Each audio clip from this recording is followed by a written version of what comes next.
విద్య, విజ్ఞానం, విధేయత. ప్రియమైన తల్లిదండ్రులారా, మీ పిల్లలను మంచి స్కూల్లో జాయిన్ చేయాలనుకుంటున్నారా? మీ పిల్లల భవిష్యత్తు కోసం ఒక్కసారి ఆలోచన చేయండి. విద్యార్థి స్థాయి ఏదైనా విశిష్ట ఫలితం మా లక్ష్యం. ప్రగతి స్కూల్ అంటే మాదే. పెరగని ఉత్సాహం, చెరగని ఉల్లాసం.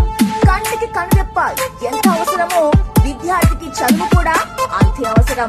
ఆ కనురెప్ప మేమవుతాం, ఆ చదువును మేము అందిస్తాం. ఆ చదువు మా ప్రగతి పాఠశాల విద్యా సంస్థతోనే సాధ్యం. అడ్మిషన్లు జరుగుతున్నవి. మా అడ్రస్ ప్రగతి పాఠశాల, ఇచ్చోడా విలేజ్, ఇచ్చోడా డిస్ట్రిక్ట్ ఆదిలాబాద్. వివరాలకు సంప్రదించవలసిన మా ఫోన్ నెంబర్లు 9391591410 అలాగే 9111